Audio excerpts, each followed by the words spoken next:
You're listening to Radio Free Rhinecliff.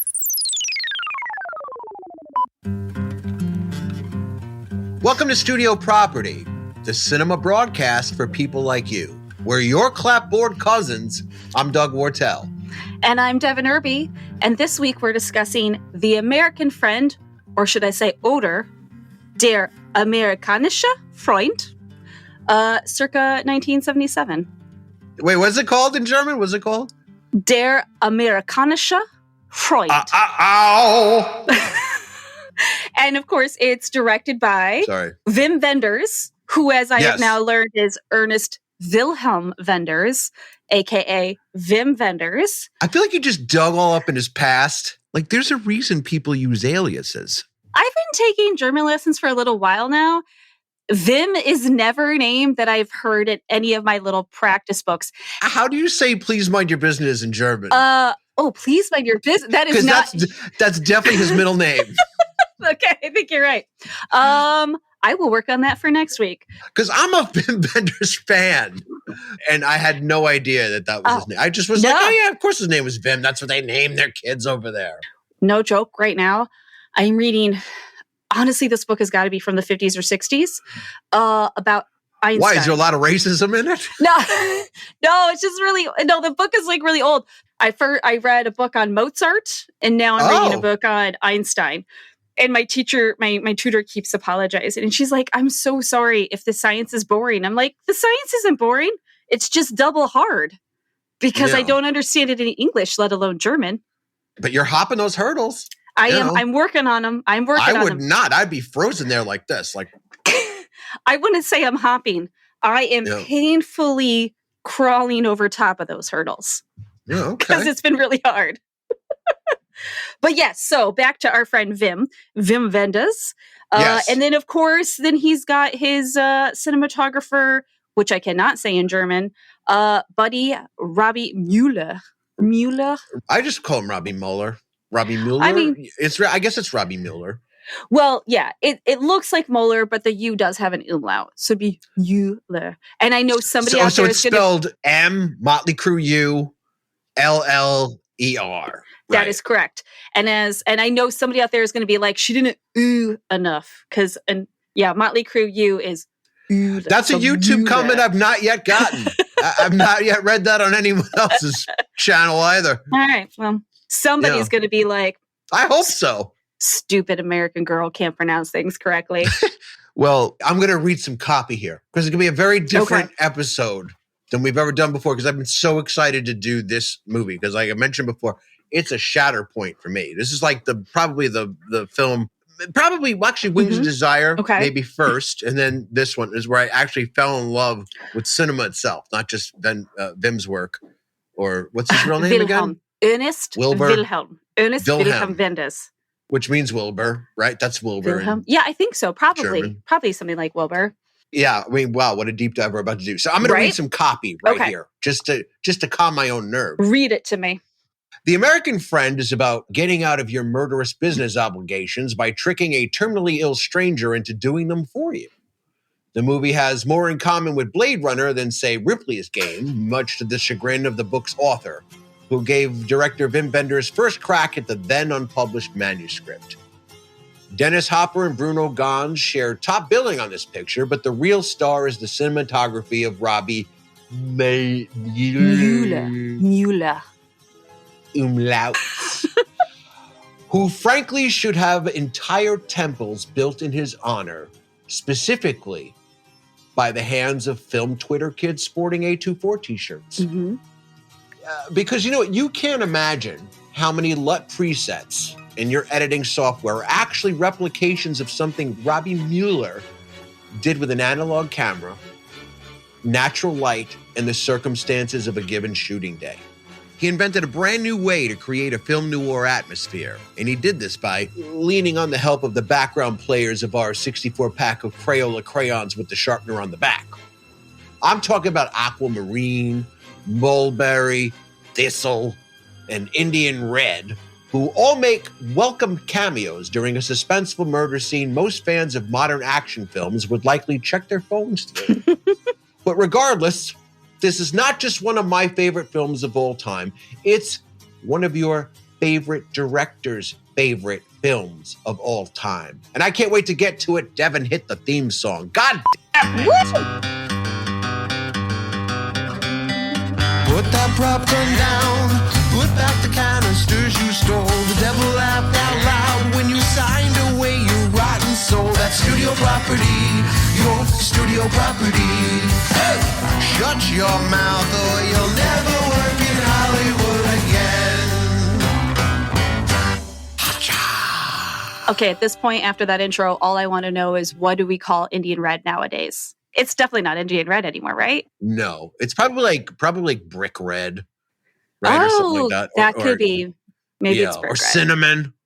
Maybe Right? it's cinnamon. Maybe it's cinnamon. But we have to talk about this movie, The American Friend.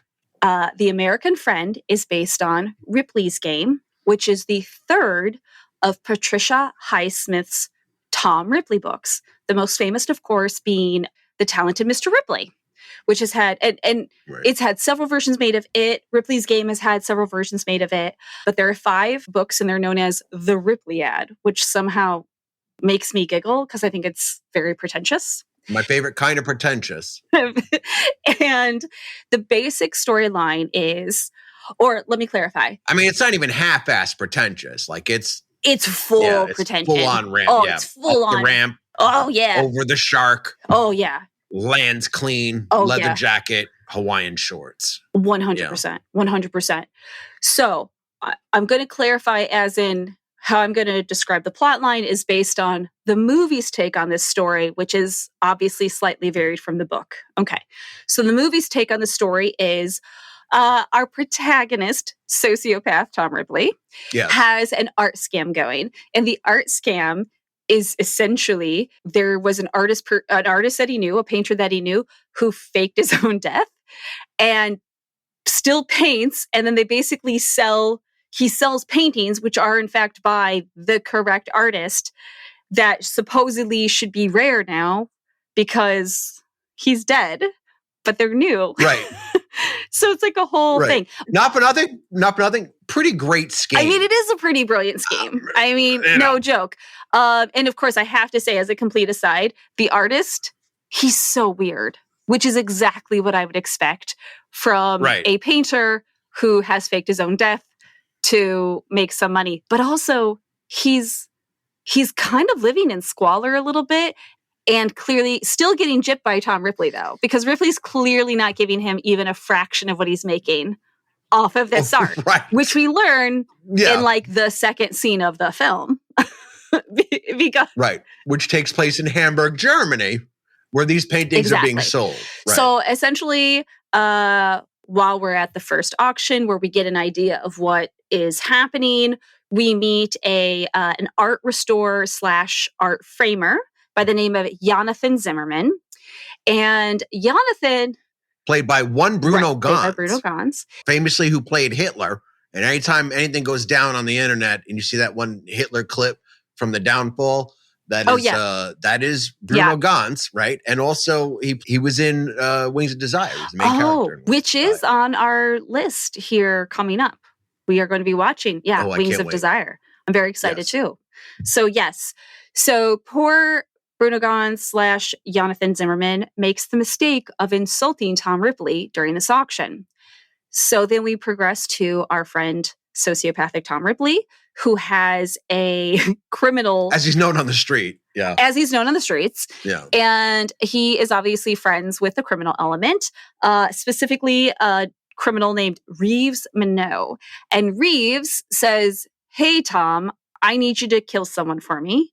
You owe me." And Tom's like, "Honestly, this just seems like an unnecessary murder, and I only murder when it feels necessary. So no, thank you. However, I know this guy, and I kind of think we can sucker him into doing the murder for you." Because at the auction, he learned that guy had a terminal blood disease. Exactly. Yeah. Which is not clearly said, but sounds like more than likely he has leukemia. Right. So, yeah. So basically, Tom sets up sort of this weird little elaborate game, i.e. Ripley's Game, where he basically makes Jonathan believe that his doctor is lying to him and that he's in worse shape than he thinks he is and that he's dying very soon. And since he's not somebody who's very wealthy and he wants to leave his wife and child, by the way, we see a lot of little child in the film and he's adorable. And it's clear that Jonathan loves his kid. And if you've listened to our show at all, I love an adorable child in a film. And his name is Daniel, little Daniel. Little Daniel. He's so cute. Right? So cute. I can see him now in my mind. Oh, little Daniel. That's okay. Sorry. So basically what they've done is because they've made Jonathan think that he is going to be dying very soon. Well, at this point, he at least suspects it. Yes, he suspects it. So it allows our criminal... Through the power of rumor, which in 1976... And of course, this is pre-internet, folks. So the rumor is working. So, he doesn't really have a good way of checking up on it. So the rumor is working. And so our criminal friend Reeves Minot basically is like, hi, I have a proposal, which is I will pay you a lot of money to murder someone for me. And that'll leave your wife and child in good shape when you die, because we all know you're dying soon. Oh, but just to make sure you feel good about it, I will send you to the American hospital in Paris to a very good doctor just to double check that you're actually dying soon. So Jonathan, I want this free hospital. I don't want to murder anyone at the American hospital in Paris because that is highfalutin medical service he'd be getting. Yeah, precisely. Primo. Precisely. So of course he goes to Paris. He gets this primo healthcare. The problem is he gets primo healthcare, but then our friend Minot fakes the results and is like, "Oh my God, you're dying kill next this guy week. for me. You should totally take this job for $250,000." Which translates to how much in today's world? $1.5 million. I think it's like 1.37 specifically. It's like, 1,375,000, something like that, which is almost 1.5, right? So that's right. But if you think you got 2 months to live and you want to leave your kid and your wife something before you cut out, like you're going to take the opportunity to get this one, get this nut and bounce. All of our listeners can say, I have high morals and I wouldn't do it. But you'd all seriously think about it. Yeah, but you know what? They're listening to a cinema podcast. I bet you they think they have high morals. That's true. They probably do. They definitely think so. But I'm telling you. That must be cool for you. Yeah, to be. Yeah. But I'm still convinced that quietly you're all like, I'd consider. I might say no, but I'd think about it. But our poor friend Jonathan ends up saying yes because he thinks it's the... Eventually. Like at first he says no. He resists a while. He resists. And so, yes. Long enough for you guys listening to feel comfortable. Yes. And I would agree with that. And I liked that. It was really a no until he really felt like... He had no other choice. He had no other choice. Yeah, till he had no other choice. So yes, he murders someone. Now, this is the first time you've seen this film. Yes. Which is really exciting for me. It was exciting for me too, because I know it's one of your all-time favorites. And so I was so excited. Up there. Yeah. Yeah. I was super excited to see it. Would you agree that the main character of the film is its own atmosphere? 199% yes. The atmosphere of this film was utterly magnificent. And I can tell you the exact moment I knew I was just in it. And it wasn't necessarily Dennis Hopper or Bruno Ganz. It was absolutely the atmosphere, the way it was shot, the way the whole thing played out. I was absolutely sucked in. It was so good. Now, to talk about Robby a little bit more, because I only learned this in the last 5 or 6 years that Robby Muller had shot every one of the impactful films that at a certain time period, it was just the right time, right place, a specific batch of movies came out throughout the years, not just in one decade or two, but it was a specific kind of cinema being made that I had no idea he himself was shooting by himself, right? Yeah.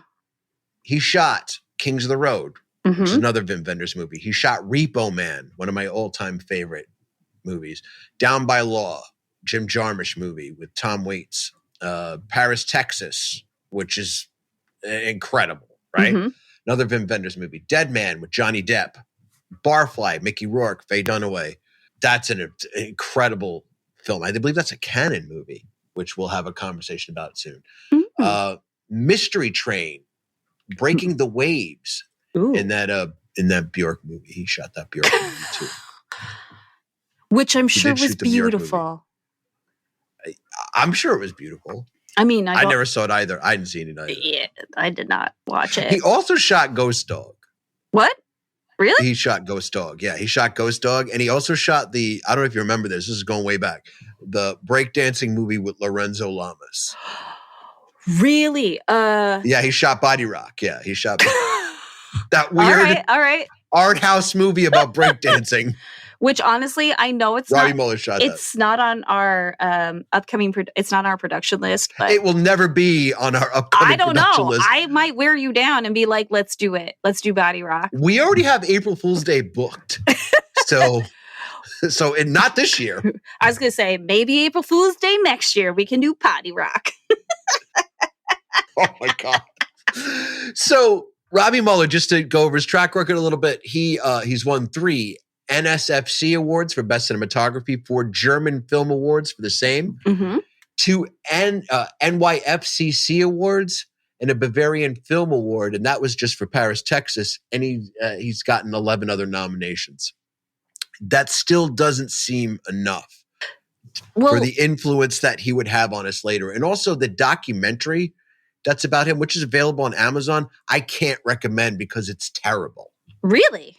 Yeah, it looks like it was just like thrown together as an afterthought. Oh, that makes me sad. Yeah, it's awful, unfortunately. Was he ever nominated for an Oscar? No. That seems really wrong and disappointing. But I also feel like as much as I enjoy the Oscars, they continue to disappoint me. Like they continuously disappoint me. Since the English Patient year. They've been I would agree with that. At least suspect. Yeah. At least suspect. Like everything's questionable since then. Yeah. Yeah. They've only had like a reality, I think, became questionable right about then. Yeah, I'd agree with that. You know. But I'm gonna tell you a story. Okay. You know I love a good story. About how this filming of this movie began. Because, John Cassavetes was originally cast to be Ripley. And he couldn't do it. For whatever reason, we can speculate. 76, Mikey and Nikki's about to come out. Whatever he's about to shoot next, I don't remember the chronological order, so I'm not going to just say things on microphones. But I will say that he definitely recommended Dennis Hopper. Now we're going to play a little game called Imagine You're the Boss Man. Right? Imagine you're the employer. You are the director of a film that is about to start shooting. You have to pick up the star of your film, who is coming from another set. But what you don't know is that he's coming directly from another set. And also, because the film he's shooting doesn't come out for another 3 years because of its own drama, right? You don't even understand what you're about to see in front of you. But as I report it to you, Devin, not only do I think you'll get it, but the audience will understand where Dennis Hopper had come from. Okay. He gets off the plane already on drugs. He had taken a whole bunch of drugs on the plane, right? All right. He's disoriented when he gets off the plane in wearing army fatigues. He's unshaven. He has long, unwashed hair that's like tied up in a bandana. Vim described him as smelling like he hadn't showered in days. Okay. Right? He has beads around his neck. Oh, and 9 prop cameras. Does that sound familiar to you? It does sound familiar to me. Yeah. He also, and this will bring it on home, is covered in jungle sores that are still bleeding. Oh, Lord. Okay. For those of you who don't know, Dennis Hopper literally came off of the set of Apocalypse Now, did not go back to his trail, did not pack. He went right to the airport, still in his costume, when he arrives at Hamburg to be greeted by Wim Wenders. That's insane. He's limited, again, another one of those limited edition people that, it's both good and bad. They're never going to make another one. No. Needless to say, Upon seeing him, Vin immediately admitted Dennis Hopper into a hospital so he can get cleaned up, get the jungle sores taken care of, and rehydrated from all the drugs he had taken. Phew. Yeah. So production was a little delayed, to say the least. I'm sure everybody on set was a little perturbed. I've never shown up to a job like that, but have wanted to. Oh, God. Agreed. So what is the scene you'd most like to talk about first? Oh, easy. The first hit. It's after Jonathan has gone to Paris and after the whole hospital thing, and he's been told with his fake test results, you're going to die next week, basically. Do this hit. And so the whole sequence of him essentially getting through his first ever murder. You made it sound like a baby book. I did kind of make it sound like a baby book. Yeah, like, he got to do his first. We got through his first little murder. First little murder. Yeah. Because that's kind of. And now he's wearing underwear. No more diapers. But that's kind of how that sequence played out to me. So, two things. One, it is how it played out to me. First, that was the moment I understood your love for Robby Muller, because that entire sequence is 100% visual. So for anybody who hasn't actually seen the movie yet, there's no music, there's no real dialogue. It is completely visual. I mean, there is sound, but it's completely visual. Well, there's a little, it's sparse. The music is there, but it's very really sparse. And who composed the music again, really quick? Because Jürgen Nieper. It looks like his name is mine. What? Okay, I don't know if he's German. It actually kind of looks like maybe he's Scandinavian. So like, how do you Danish, spell it? Jürgen is J-U with an umlaut, R-G-E-N. So it's J, Motley Crue, U. R-G-E-N. R. Yeah. Right. Right. Okay. But his last name, here's the thing where this, like I said, I don't know if he's German or if he's Scandinavian, because it's K-N-I-E-P-E-R. And I think as English speakers, we want to say Nieper, but I think it might be Knieper, because a lot... that would sound more fun. It is a lot more fun. I would go with Knieper. Because I believe the K is frequently pronounced. When it's a KN, I think it's frequently pronounced in a lot of the Scandinavian languages. So it's not, whereas in English, the K is silent. Whereas in English, the K is silent. Because apparently at some point, English speakers were like, listen, I don't have time for that. Mind your business, Mind your business, K. I don't have time for that. Stand down, stand down. And the Dutch were like, no, we keep it. Es kniepen. You don't tell K what to do. It's got two kickstands, has perfect balance. It's the consonant that looks like it's about to do karate, which is also spelled with a K. That's right. It's the best description of the letter K I've ever heard. Looks like it's about to do karate. I'm doing word association gymnastics right now because I'm drinking my coffee, which is from Hawaii. He's aggressively caffeinated right now, folks. Aggressively caffeinated. Yes, I very much am. So our friend Jürgen Knieper did the music. But you're right. His score does not hit you over the head. It's subtle. It works. Well, the thing is, it's doing a duet with the camera work. Yes, it is. One scene there's no cross dissolves into next scenes. No. Sometimes scenes feel like they're almost end too short. Yes. Yes. There are moments where the film feels like it's skipping because it's like, and it's kind of jarring, but it's intentional. Right. Because it asks you to sort of be a fly on the wall and not really be invested. That's is really an good interesting approach. Yeah, it's an interesting approach, but it's also a really good description because you feel slightly removed. Yes, you've taken a step back, and that's a nice way to see such an absurd, intense story, because it is absurd and intense. Because this idea of you have a chronic illness that is likely going to kill you in the somewhat near future, and now you've been tricked into thinking it's going to happen almost immediately, and the only way you can take care of your family is to murder someone. That is absurd. Right. That is absurd. And there's a reason the book is called Ripley's Game, because it's chess. It's aggressive manipulation of people's emotions. By the way, I didn't know if you knew this, but every criminal in the film, including the artist, by the way, is a director. What? Vim Really? Vendors did that on purpose. Yeah. Because, Dennis Hopper is also a director. Oh, I really didn't realize that. So who Incredible Dennis Hopper film, by the way, before we even get to it, that he directed. If you ever get an opportunity to see the movie Out of the Blue, it's a character piece. It's a slow burn, but definitely incredible. It had won, I believe, like the Sundance Award at the time, 1980. Okay. Great movie. It also was the movie that got him the gig on Colors, I believe. Okay. By recommendation of Sean Penn and Madonna, who had seen Out of the Blue. Fun fact there. But yeah, the directors were Gerard Blaine, Samuel Fuller, Peter Lilienthal, Daniel Schmid, and Nicholas Ray, and I want to say John Eustache.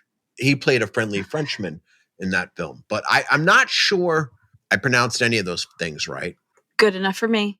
Or as Grandpa Irby would say, good enough for government work. Let's dive into this hit. Okay. Whew. So we can't play a clip. No, we cannot play a clip because there's no audio. Audio. There's no dialogue. Ready? We could have lied. We could be like, and here's the clip. Oh, that's funny. That's it. Yeah. So our criminal friend has essentially tried to get Jonathan. He kind of talks him through it. This is what's going to happen. We've figured it out. And the guy that we need you to murder, the best way to do it is on the Parisian subway on his way to work. And you want to do it between this stop and this stop. They show him a photo. And of course, he's like, I can't, one photo isn't going to help me recognize this guy. I don't have confidence in shooting someone with one photo. Right. And they're like, no worries, we got you covered. My creepy henchman is going to ride with you and he's going to point him out and then he's going to exit the train. So that way it's not obvious. I mean, as first murders go, he was very helpful. He was very helpful. I mean, I guess if you're new to murder, if you're new to the hit, the job of the hit, I mean, no judgment. Just saying, no judgment. If you're new to it, you need somebody to help you through it, I guess. You don't learn anything right away. There's, But yeah, I mean, it was really great planning on Mr. Minot's part. Mr. Minot's part. That atmosphere and the colors of that train and those stations and the clothing. Every decision is intentional, and you can tell. You can tell it's intentional from the part of production. Every the trench coat and the whole it's your classic camel color trench coat with a plaid lining on the inside, and you only know that because they've cut a hole into the pocket so that way he could put the gun in the pocket and shoot from inside the coat. Little details like that are amazing. And there's a moment, of course, where he's sitting down on the bench and the barrel is sticking out. And he's almost like, because he's so scared and so nervous, he sort of he has to glance down at his leg to notice that the gun is sticking out, which is a great, great moment. Another great moment is when he makes eye contact with the target. Yes. And I felt in that moment, like, as an American audience member, you immediately like, oh my God, he's going to figure it out. The guy that he's trying to murder is going to figure it out. And that's not what happens. It's a very casual, we awkwardly sometimes make eye contact with people on public transportation and nobody wants to do it. So we sort of like, oops, hi. And then, look away. Whoopsies, and kind of play it off. Whoopsies. Right? Wasn't staring at you, but kind of was. Yeah. But kind of was, which is such a human thing to do because public transportation is awkward. And that is what you do. And it felt very real. Yeah. And right before then, he managed to bump his head on a dumpster that was in the station, and then he's bleeding from the head. So when he encounters his target, it's even more awkward because he's the most suspicious person in that train car, holding onto his head with a napkin. That's like, because his head is bleeding. He's wearing a trench coat and he has one hand in his pocket. Yeah. Oh, that was brilliant. But somehow manages to follow this guy without being caught, finds his moment, weirdly while going up an escalator, and lets the guy get kind of far up. And he gets up a little ways himself before he shoots. The guy tumbles, falls forward. So he keeps his body keeps riding up the escalator. And poor Jonathan, like, weirdly is like, shit. And then turns around and has to run back down the escalator the wrong direction to take off. When he plugs that guy, It is one of the most realistic murder scenes I've ever seen in a film, because he's going through all of the emotions of a first kill situation, like where he's, I mean, not that I know what that's like, allegedly. Allegedly. Me either, allegedly. But he's running down the escalator in a panic, scared, a little sick. Thankfully, he's holding on to his head. Yes, he's because getting by he's some of holding the camera. the handkerchief to his head because he's bleeding. But he manages to get out of the station and he lets out a laugh. And how did that laugh read to you? Not cold at all. Not like a cold killer. It read as, oh my God, I just did the most insane, amoral thing that you could possibly do. And somehow I've come through the other side and I've made it out. And holy crap, just a massive amount of relief, right? So it was it just reads as this real aggressive, oh my God, did I just do that? Oh, I did. Oh, I think I'm okay. Oh, shit. That's exactly right. Like it's almost like his endorphins come vomiting out of his mouth. Yes, yes. One of the most remarkable things about that scene, every choice Bruno Ganz makes from the time he pulls that trigger to the moment he's outside that train station, every single choice he makes, mind you, no dialogue. Right. Every choice he makes is just a masterclass in how to do that thing.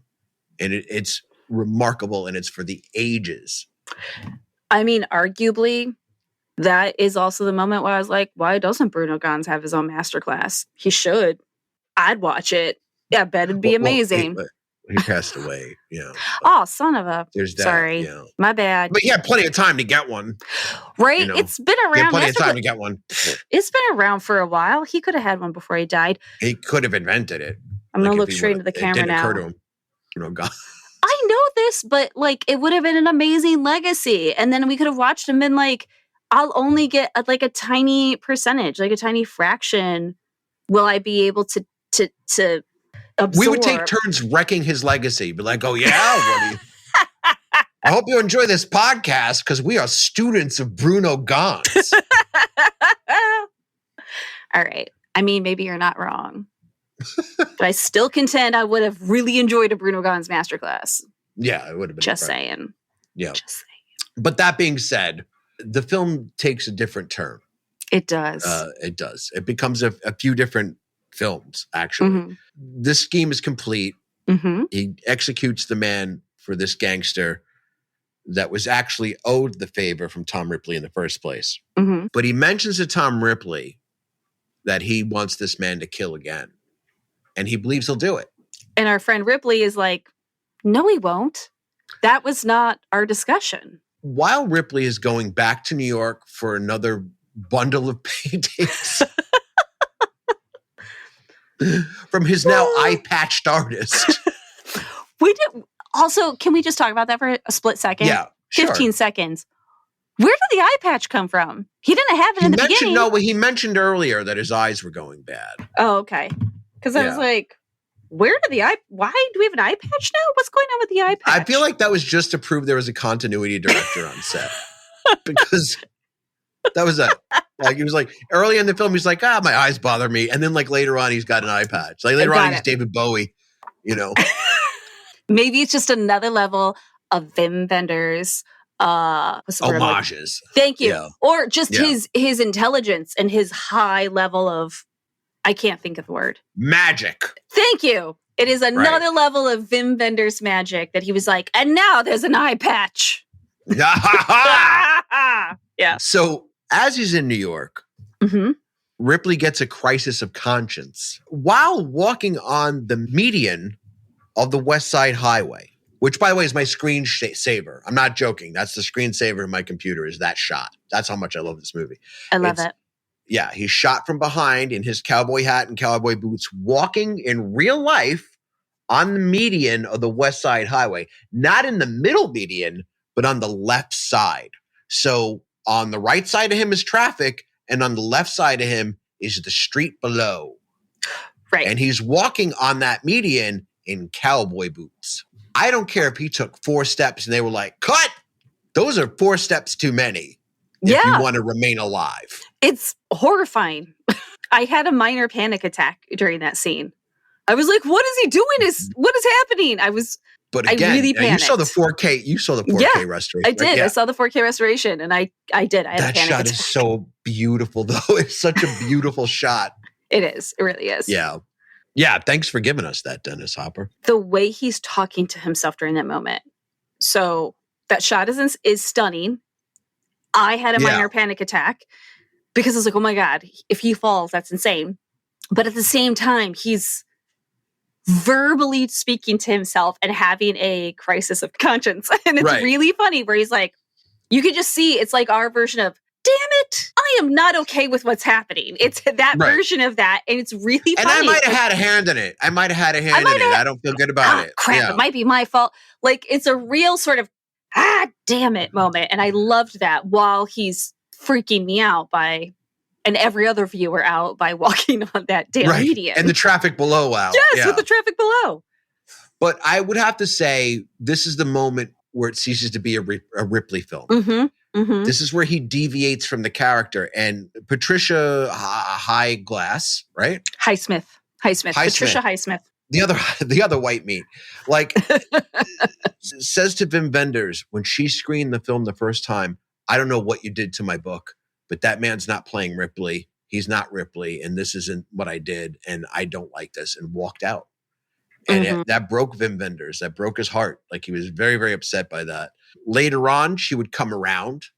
She had seen like a public viewing of it, and she enjoyed Dennis Hopper's performance. Really loved the train station scene. She specifically pointed that out. But yeah, because it's spectacular. Scene. Yeah. Mm-hmm. But I have to agree with her initial assessment that this is no longer a Ripley story. And this is where it ceases to be Ripley's game and becomes the American friend. Agreed. Yeah. We'll start with Dennis Hopper returning to the shop. Yes. He knows this man has murdered someone, but he also knows that he's being forced to do it again. Right. And he kind of bonds with Zimmerman. And there is an electric chemistry with these two actors and it begins right at that scene. Would you agree? Yes, I would agree. Like, the two of them are playing off of each other. I don't know if you know this, like, the two songs that Bruno Ganz sings in the shop are Kinks tunes. Oh, no, I didn't know that. Yeah. And then Dennis Hopper promises him that he's going to bring the Beatles back to Hamburg. Right. And he's like, I don't believe that's true. I don't think you're telling truth. And I think he goes into like a second of Baby, You Can Drive My Car or something, right? He does. Yeah. But there's a really wonderful rapport between the two of them. And I'll tell you where that comes from. Because it's something that started in real life. And this is important to why the film is even called what it is. So Bruno, I mentioned earlier, Bruno Ganz is a meticulous, studied actor, right? This point in his career. He is, even while Dennis Hopper's sort of detoxing and getting rehydrated, like, Bruno Ganz has not left his trailer. He's studying his lines. He wants to understand every scene. He's very professional. By the time Hopper does get to set, Hopper's very loosey-goosey. When Bruno Ganz witnesses this, it bothers him. It gets skin crawling to him to watch some man trying to improvise. I don't know if you noticed, like, the selfie scene, as it's called now, because it predates the selfie. It's him Dennis Hopper's taking photos of himself with Polaroids. Oh, yeah, yeah. Improvised. The scene of him singing the Ballad of Easy Rider on the balcony. Improvised, right? Oh, all of this is driving Bruno Ganz in mental. That he's being shot making up stuff on the spot. Like, he can't even wrap his brain around that, right? Okay. Yeah. So they're in a scene together in that shop, and Dennis Hopper starts vamping, and Bruno Ganz, by all accounts, climbs over the counter and beats the shit out of Dennis Hopper. Knocks him on his ass right there. They go tumbling into the street. They're climbing on each other and beating each other. And then they go separate ways. They leave the set. So Vim's like, I guess we wrap for the day, right? Like, oh dear. They somehow end up at the same bar, and they end up drinking together the entire night. Through the Hamburg evening, the two of them are just face drunk. The crew is set up the next morning. As they're setting up camera, as they're setting up lighting, everything, Bruno Ganz and Dennis Hopper come stumbling toward the set arm in arm because they had not left the bar. They did not sleep. And Vin Benders was like, all right, we're not going to shoot today. But from that moment on, the two of them are best friends. So much so that from that moment on, Bruno Ganz, when he does films, starts to improvise a little bit. Oh. Dennis Hopper, opposite, starts studying his roles a little bit more. And the two of them sort of become infused in each other's approaches for the rest of their careers. That's amazing. That's real friendship right there. Having witnessed this, Wim Wenders decides in that moment, because the film is being shot under the name Framed, because of the picture, and he also hates the name Ripley. Yeah, and also he hates Ripley's Game as a title. Okay, right? And also the book wasn't even published yet, so he felt like he had some room. Okay, right? Yeah. From that moment on, the film's called The American Friend. He named it right after their sort of situation, and also the idea that Ripley came in, and becomes a friend. Yeah. From this position of this, sneaky, manipulative human. Also, he thought it was more interesting because Dennis Hopper came up with the idea of Ripley changing his mind. Really? And that was more interesting to Wim than just being an immoral character. It's almost as though Wim said, okay, I've got this book that hasn't been published yet. Right. And it's really interesting, but it's not quite there. Right. Because ultimately you're right. Like how I see Tom Ripley as a character who is in fact well known, right? Because it is, he's in 5 books. There have been multiple versions of both TV and movies. Yeah. Of these 5 series books. Currently. Thinking about it from that aspect, I would say on its face, it was like, oh, it's Tom Ripley, but you're absolutely correct in that it does a change partway through. It does shift. Yeah. And it is something a little different. And it's almost as though Benders just took the outline and went, what a nice place to start from, but maybe I can go someplace else with it, which is interesting. Yeah. You know what? After the credits of this show, I'm going to tell you one more Dennis Hopper story. Ooh, okay. But now, awesome. You know what time it is? Do you? It's time for America's favorite segment. Let's franchise this, baby. Woo! My favorite part. If you are just tuning in, this is the segment where Devin and I repurpose the content of the movie we were just talking about and turn it into something we can make money with today. And when I mean money, I mean like whore money, like working the corner cash. Like it. Yeah. I'm all excited about that horror money. So this week is a little bit of a challenge because we were doing The American Friend, which is based on the Ripley books, which are called what, Devin? The Ripley Ad. And there are 5 of them. Can you name all 5?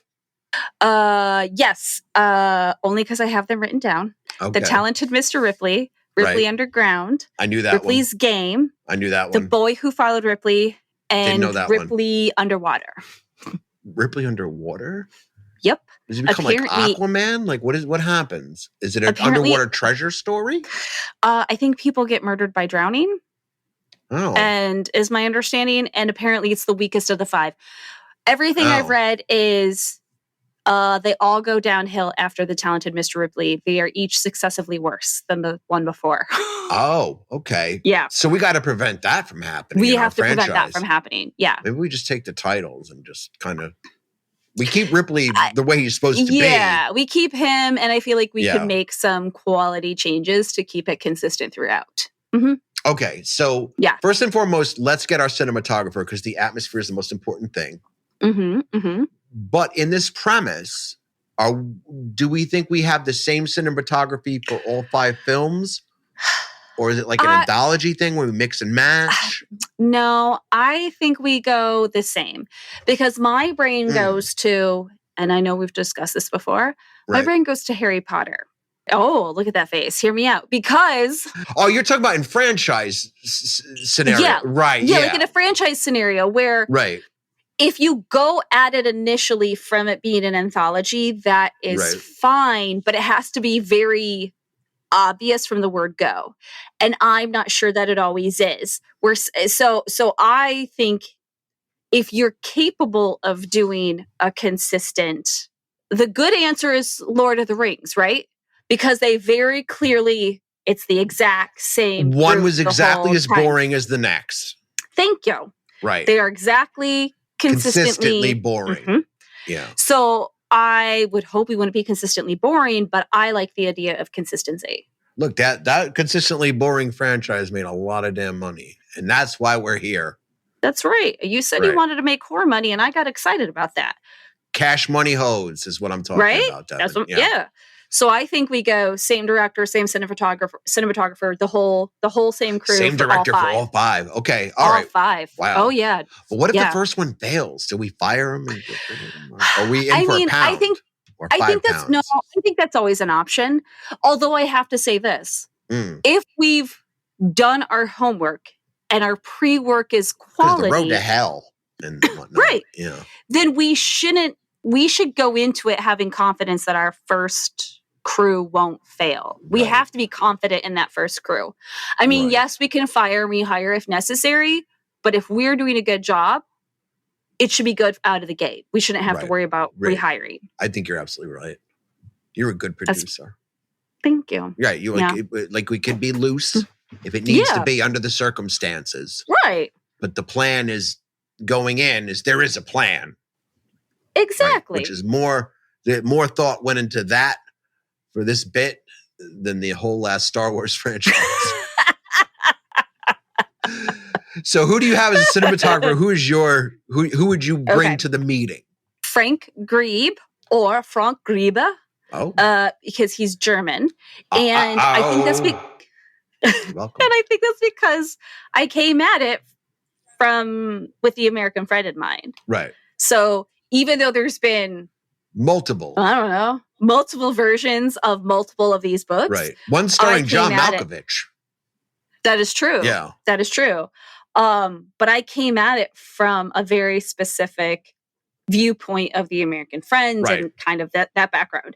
So Frank Griebe is the guy who did Run Lola Run, which is very much in my wheelhouse as like a movie that was a thing when I was a teenager. Mm-hmm. He also did a weird little special one I love, Perfume, the Story of a Murderer, which is such a weird movie, but I love so much. It's a great movie. I like that movie a lot too. It's a really fun movie.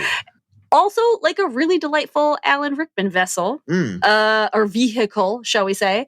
What year did that come out? Oh gosh, what year did that come out? I want to say, when did he pass away? 2016? Yeah. So I would say 2010 at the latest. Because I think it was one of his last ones. Oh, okay. Story of a Murderer. Came out 2006. Okay. Yeah. Close, not quite there. Is that based on the book? I'm wondering. Is that the scentless person who works at the perfume factory? Yeah. It's the scentless person who works at the perfume factory. Fun fact, the Nirvana song Scentless Apprentice is based on that book. Really? Yep. Again, total junk aside, drawer right there. Junk drawer in that brain. Yep. I mean, if we do that movie at some point, we're going to use the Nirvana song. I feel like that just seems obvious. Least Why didn't they use it? Yeah. At least, right? Yeah.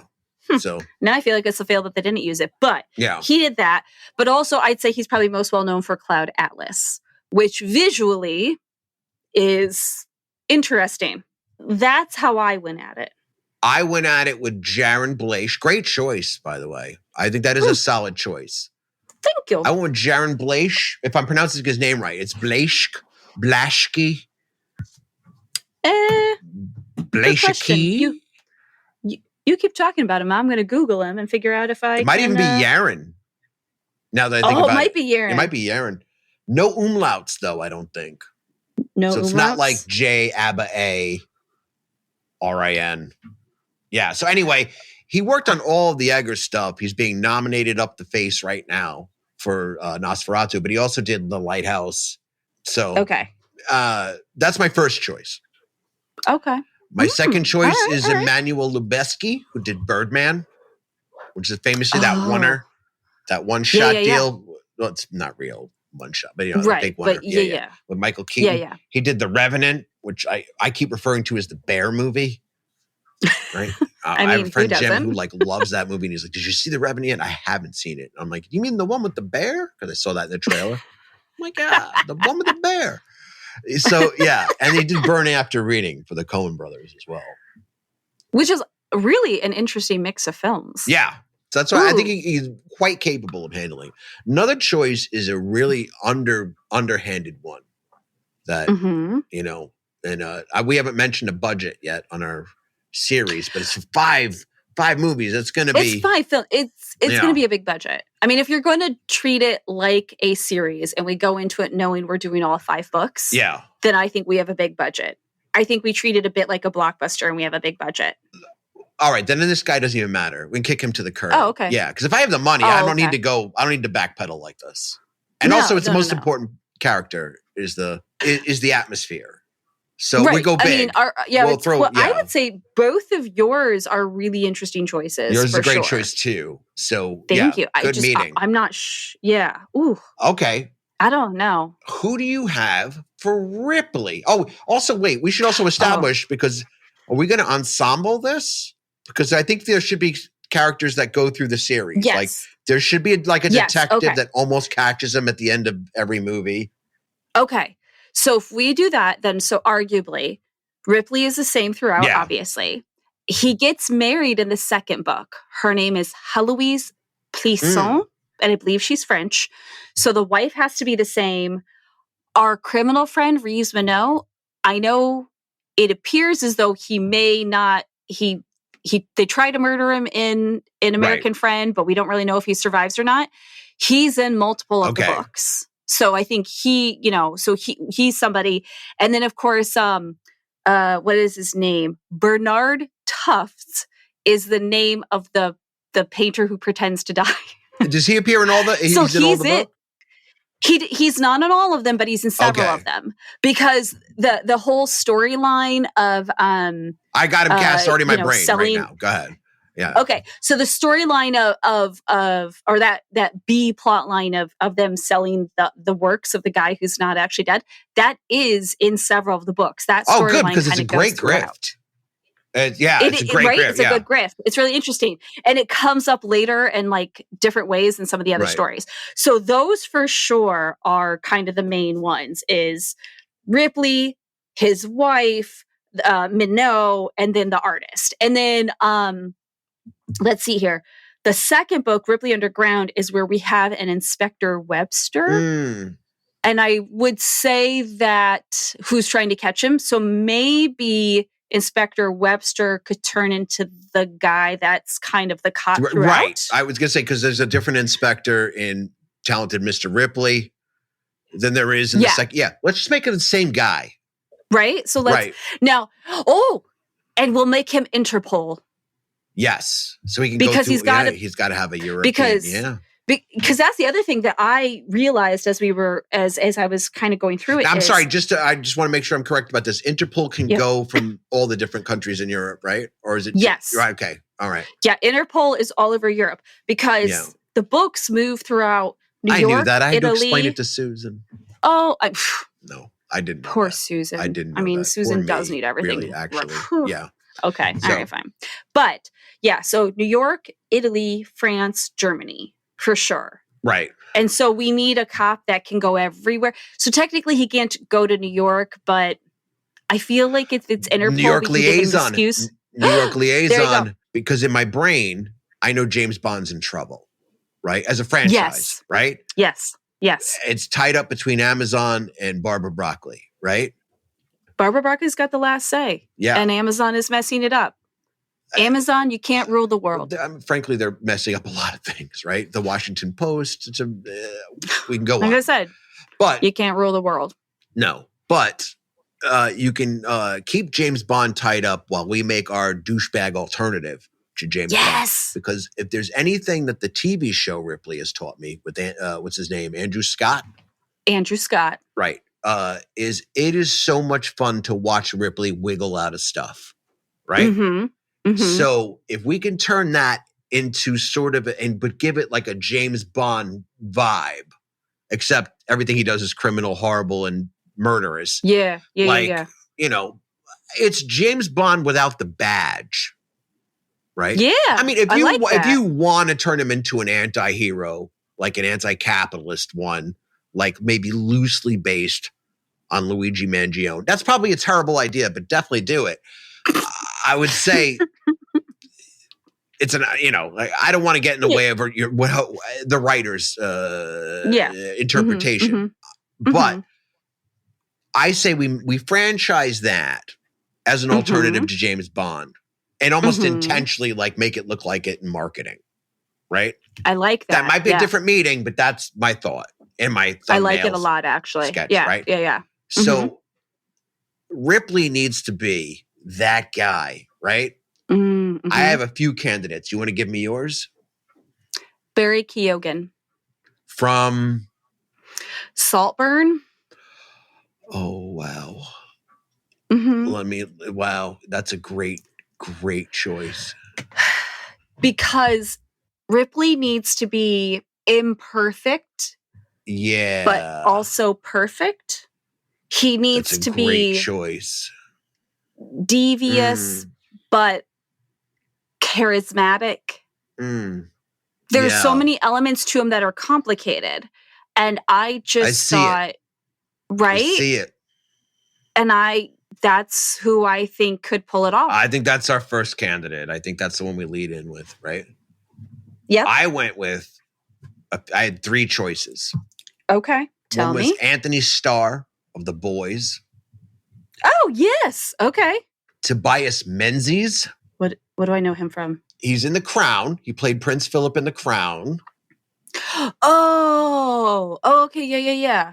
Right? He was Brutus in Rome. If you ever seen that series, that was actually really good. And he was Edmure Tully in Game of Thrones. Okay. Right. I think I know who you're talking about. That's my first choice, right? Okay. That's your first choice. Okay. David Tennant. Yeah, he could be really perfect. Okay, yeah. I would have a hard time passing up David Tennant because I love David Tennant. But David Tennant could also play the detective. Oh my God, David Tennant would be perfect as our detective. Oh, I love that even better. Couple of things. Yeah. David Tennant works better because my initial thought with the detective was to make him look as douchey as Ripley actually is. Which there's only one choice, which is Giovanni Ribisi.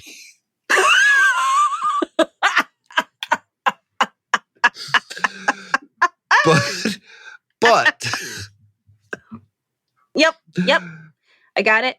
But David Tennant is the lie we tell the audience because David Tennant would make the audience think he's eventually going to get him. That is true. The audience will believe 100% it's just a matter of time before Tennant gets him. And they will fall for it through the duration of 5 films. They will. Yeah. Okay, so let's do David Tennant on the detective. Then I think it's Barry Keoghan and David Tennant. I think them together is beautiful. I agree.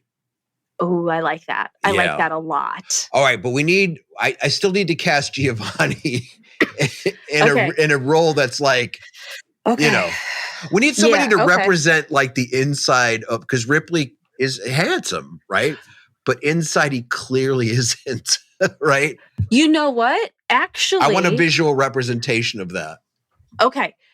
I don't know how you feel about this, but based on my understanding of the final book, I think he could be the other main character in Ripley Underwater, which is David Pritchard.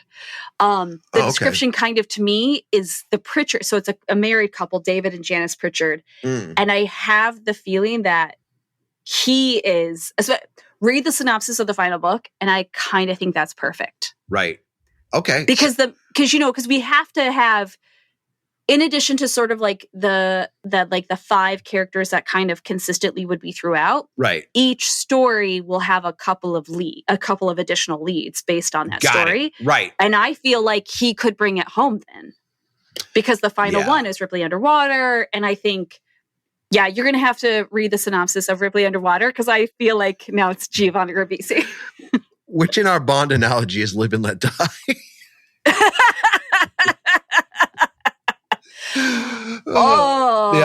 Okay. 5 people got that joke. Shout out to you, right?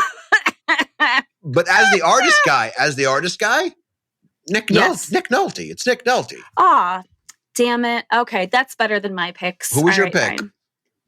I had 2. Right. I went with a little like outside your standard. So I did Ewan Bremner. Okay. That's not a bad choice at all. Yeah. Because he's so delightfully kooky, and that character is really goofy, right? Because it's a really weird guy. You faked your own death to sell your art. And then I think at some point he does get murdered. Either gets murdered or commits suicide. So I'm like, it's got to be a kooky guy. So that, or because much of the story takes place in France, I thought Vincent Cassel would be one that was, I'm trying to think of what he was in Black Swan. He's a French actor. He's a very popular French actor, but he was in Black Swan. He was in a couple of the... I'm sorry. Anytime I ever hear that film referenced, I shut down. Oh, sorry. No, you didn't do it intentionally. You didn't know. Okay. It's a physical response. Know. Okay. Go ahead. See, I hear that, and immediately I hear my husband in my ear going, blah, blah, blah, blah, blah, blah, blah, blah, blah, because that's what he does whenever he take about Swan Lake. I was perfect. Yes, exactly. That's up there with Halle Berry's "Make Me Feel Good." Oh my God! Yeah, yes. I said it. Yep, right there. You said it. Do you know that? I'll tell you a story really quick. That actually had come up. It was around the time of my birthday when that second X-Men movie had come out, and a bunch of us went to see it. Yeah. Mm-hmm. One of our close friends told me and my friend Kevin not to sit near each other because we would talk through the whole thing. Uh-huh. We were very good. We promised we were very good. And then there was a scene where Halle Berry is talking to this character named Nightcrawler. And she had just won an Oscar, right? Mm-hmm. But in these X-Men movies, she is, maybe it's the direction, maybe it's the writing, she's awful is the Stone character. She's terrible. There's one point where she's talking to the character and she's sucking her lips like she's going to cry. But it's like when a little girl's pretending she's going to cry. It's really bad. Yeah. But anyway, it goes on for a minute. She's like, and at this point I couldn't help it. And also I was a few drinks in and I just went, "Make me feel good." And the whole theater erupted in laughter. Yeah. It was my birthday. I got away with it. But yeah. I mean, you can do what you want on your birthday. I get it. That's what happened. Oh my God. That's amazing. Now I forget where I was. Oh, Vincent Cassel. Okay. Yes. Black Swan.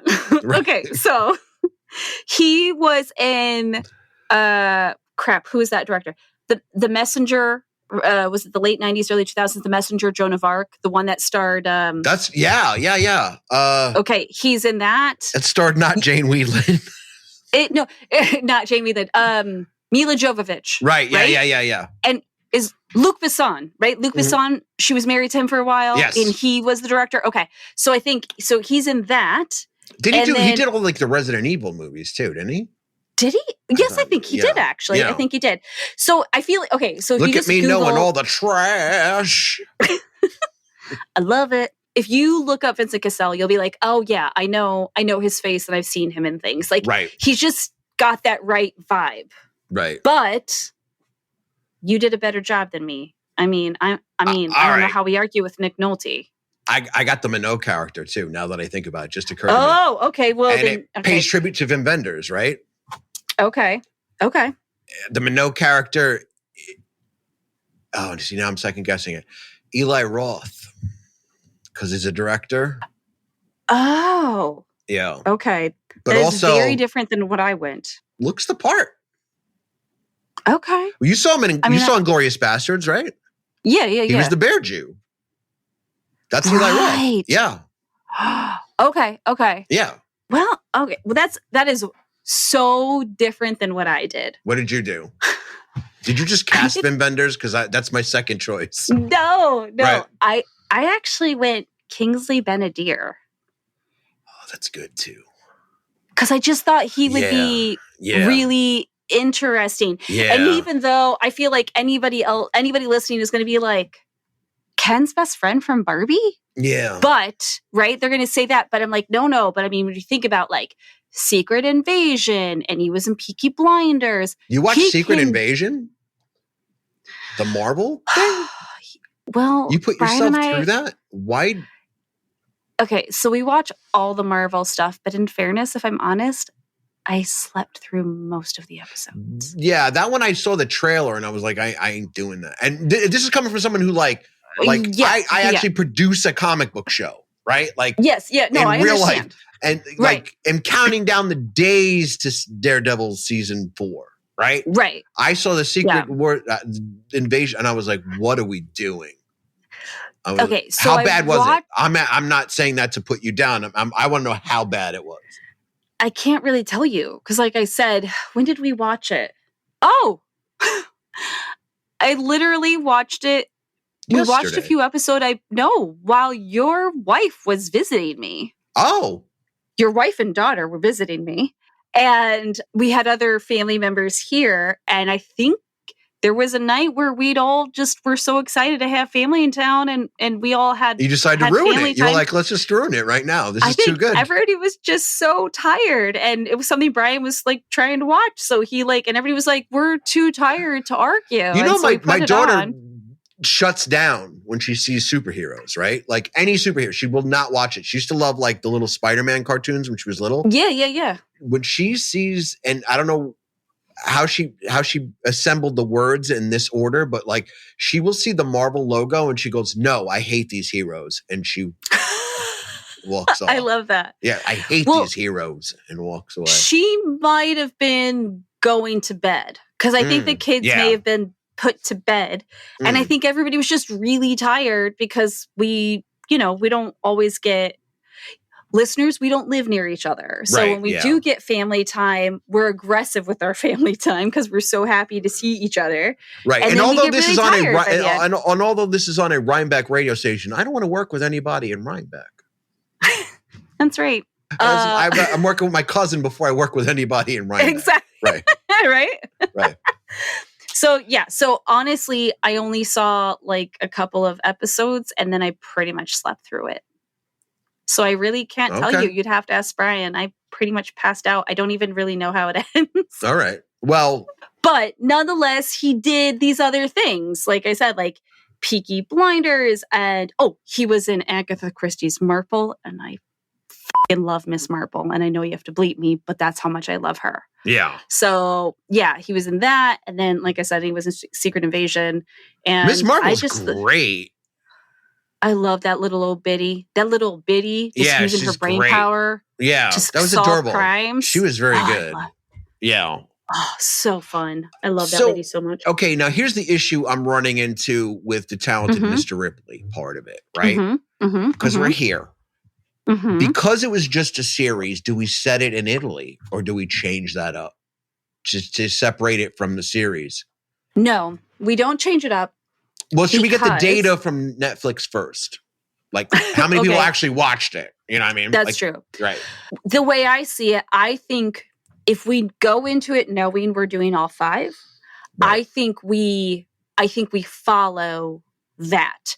So I think we use all the locations.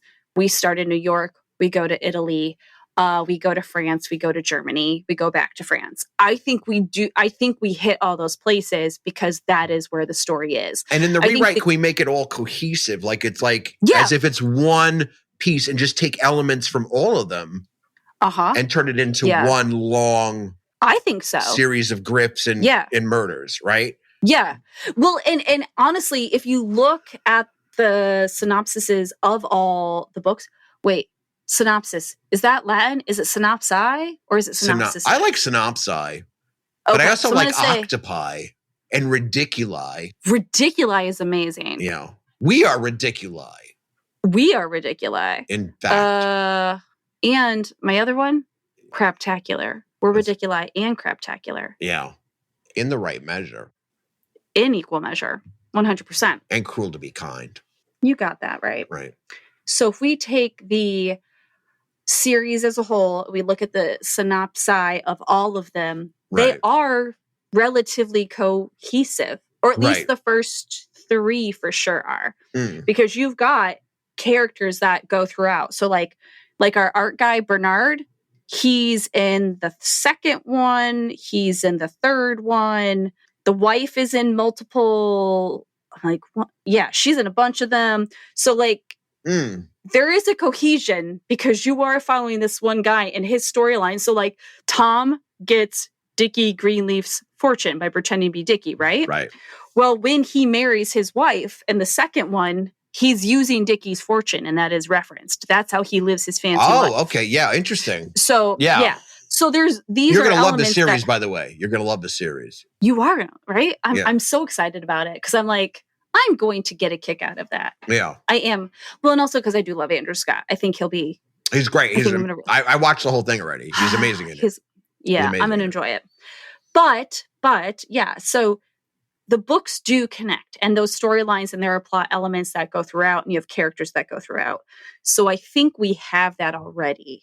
And so I think it's safe to keep aspects of those stories. Because this one, so Ripley's Game, it doesn't take place in Germany the whole time. Their family home is in France. So a good chunk of it is in France. They go to Hamburg for one of the murders, I want to say. And then I think they go to Munich for one of the murders. But the rest of it's taking place in France. Okay, well, I'm asking also because I didn't pick who might score this.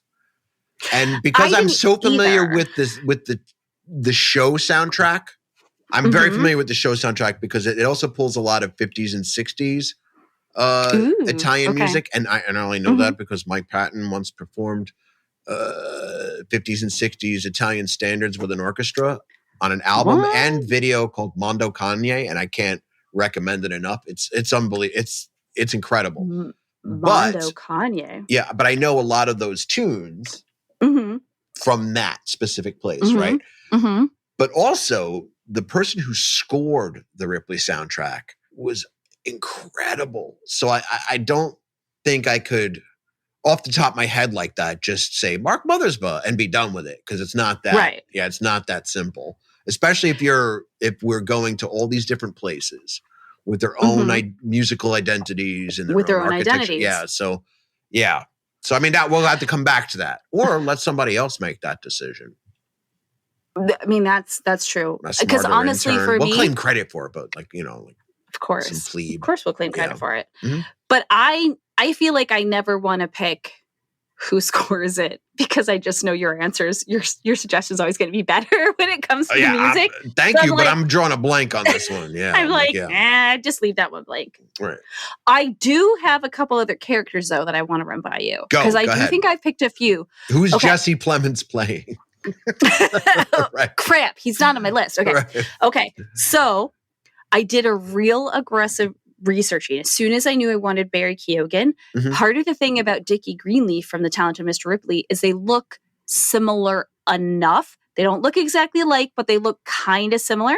So Ty Sheridan, I was like, so he has to be Dickie Greenleaf because he looks enough like Barry Keoghan for that to work. And then I decided Marge, the girlfriend in today's world, I want it to be Sydney Sweeney or Sabrina Carpenter because that feels real obnoxious. Solid. Those are right? solid. Like either one would be fine. Solid. And then the wife, Heloise, is French, and I went with Leah Seydoux or Seydoux. Huh. Because I was like, yeah, I know she's maybe a tiny bit older. She is not old. She is under 40. But I think maybe she's a tiny bit older than the other cast, but I don't care because she's beautiful and she moisturizes and she's perfect. I mean, I would have just went like, okay, Ana de Armas, and we just make her go wee wee a bunch of times, and we're good. I mean, it would have been an option, But this is why I'm not right. This is why I'm not a producer, right? That right there, because for every for every one good choice, I'll make 5 bad ones like this one. Right. Then when it came to, because then I felt like we had to focus on Ripley's game because that's obviously what we've just watched, essentially. Okay, and then a little bit of Underground, isn't it as well? Yeah, a little bit of Underground. Yeah. But I felt like I kind of had Germany stuck in my head. So then I did a little bit of work that way. So and you were like craft work. Yeah. So even though, so his name is Jonathan Zimmerman. Yes. In The American Friend, but Johnny Trevani is what his name is in the book. Right. That character. I thought Daniel Bruhl, who is you know who I'm talking about? No. Who is Daniel Bruhl? You're going to get so mad. Because I have this character cast too. I had Misha Collins. You did? Yeah. Oh. Yeah. Oh, that's not bad. I like that. Okay. No, I went Daniel Bruhl because I was going like German. You're going to hate me. He's Helmut Zemo in the Marvel movies. I know who he is. Yeah. I know who he is. You know what I'm talking about? Yes. Because he's in Inglourious Bastards as well. It's where he comes. Thank you. That was the other thing I had written down. Yeah. Inglourious Bastards. And he's, I think, in like one of the Bourne movies. Yeah. So I was like, oh, but Misha Collins would be really fun. Yeah. Neither are bad choices, I don't think. So either way, those is really good. All right. So I think then for his wife, I totally went Ana de Armas. No, it was Sandra Bullock because she speaks German. Sandra Bullock. Not because I feel like we need to hire Sandra Bullock. When we were trying to turn The House of Yes into a musical. Yes. That was the name that escaped me when I was like, we need somebody really milquetoast for the Tori Spelling character. And I couldn't get Sandra Bullock's name. And that was, I mean, we ended up with, Sugar from the Bear.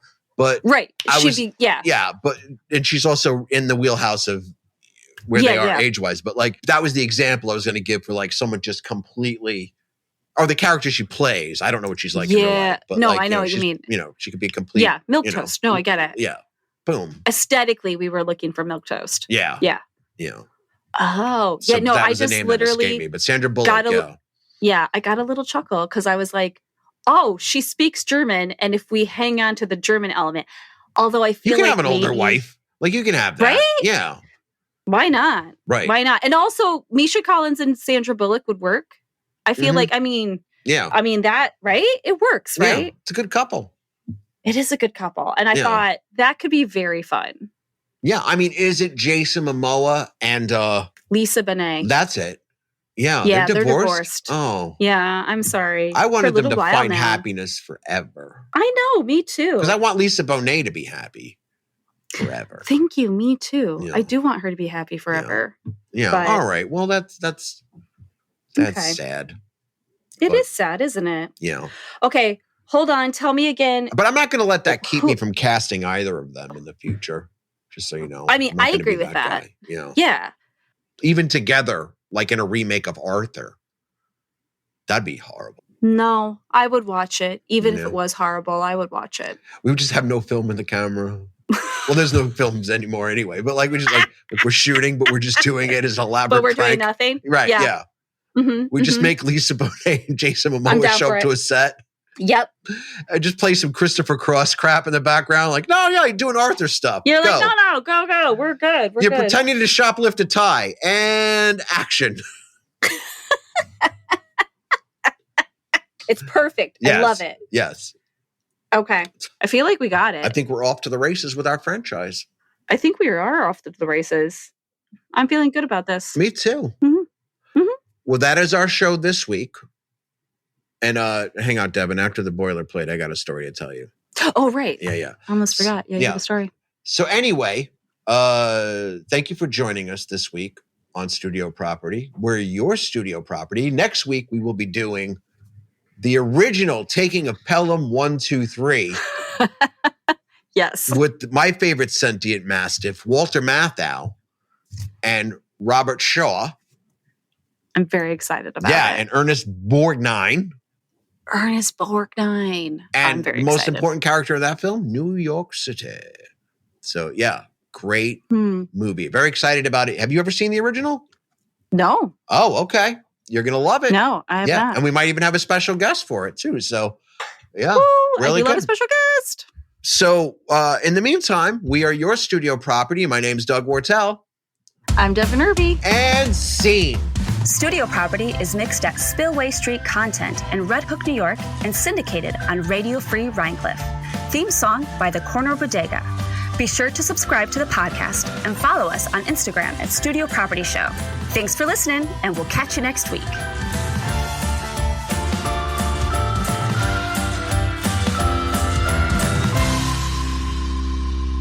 All right, so I'm going to tell you this story really quick. All right. Tell me. All right. Dennis Hopper showed up to a university in Texas, right? And he was going to do, this is like 82 or 83, and he was going to do a Q&A on his film, Out of the Blue, right? To show his film, he's going to do a Q&A, talking about directing it, putting it together, co-writing it.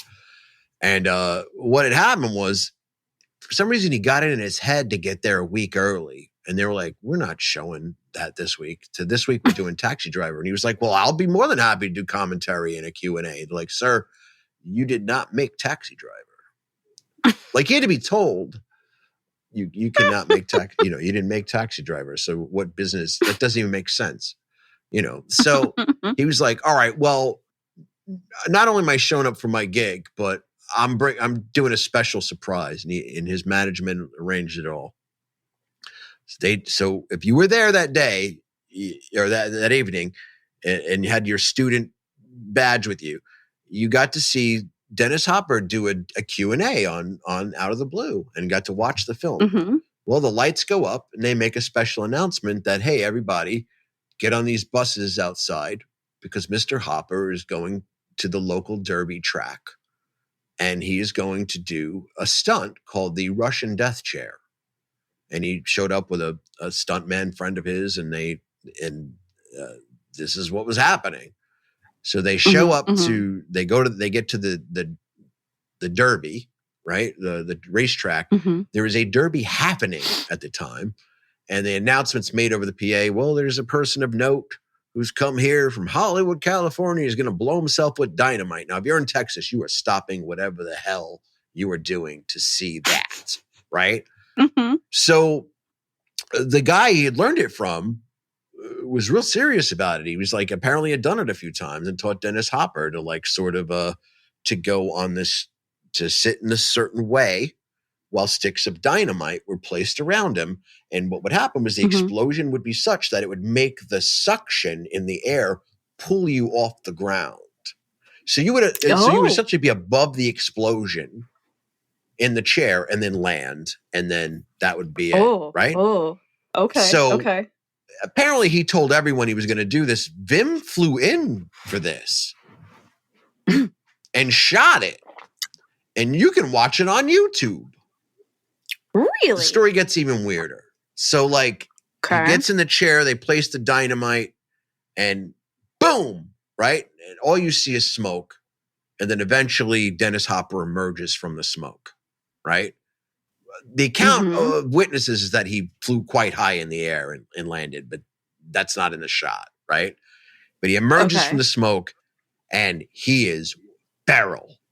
Right. He's in the camera. Like there's a camera waiting for him. And he's like, hey, man. Like he was like, that was wild, man. Right. And he's like, I can't hear anything. It's like I got punched by Muhammad Ali. Like it is crazy, right? Okay. Like this guy, this is what it was like though, for like some of these personalities. Like Dennis Hopper was like, what can I do to be interesting? I don't know. Like De Niro's not blowing himself up. No. There were so many wild Hopper stories. You know, his first movie was Rebel Without a Cause with James Dean. He was later in Giant, right? Yeah. What character was he in Rebel Without a Cause? Thug. He played Thug, okay. right? So. Oh, okay. Got it. But the moment he meets James Dean that's it. He's going to be an actor, and he has this sort of weird. James Dean sort of becomes like a talisman to him, like his worship of him after he dies is insane. So much so he owns a ring that like one of James Dean's girlfriends had. It wasn't even given to him by James Dean. James Dean meets him and like he's sort of pestered by Hopper, but after he passes away, like he becomes like this weird ghost figure to Hopper in real life, where he's like, well, James Dean, and he would touch the ring like it was given to him. It was weird stuff with Hopper. Okay. The stories of Hopper's weirdness are endless, but on that day when he blew himself up, when he left Texas, he went to Mexico for a while and came back Republican and real different, like an adult. Like, I'm not making a political joke. I'm like, that's what happened. Like he became like committed to normalcy in a way that you would otherwise, like the Easy Rider guy, like heads into the mid to late 80s and 90s, like sober and just like, he's still like off because he's Dennis Hopper, right? But on that day, he did a Russian death chair. An actor did this in front of college students for no reason. Okay. And now that you've told that story, I think we have to take a break from Dennis Hopper. I'm going to need a little bit of a break, at least for a month. Yeah. We can't do another Dennis Hopper film for a little while. So we're going to wait till the summer to get to like Blue Velvet. Oh, you're going to make me watch Blue Velvet again? Well, I mean... yeah, I'm going to need a break before then. I mean, we can go to a different Lynch, but we'll take this decision off the air. How about that? Okay. Yeah, we can do that because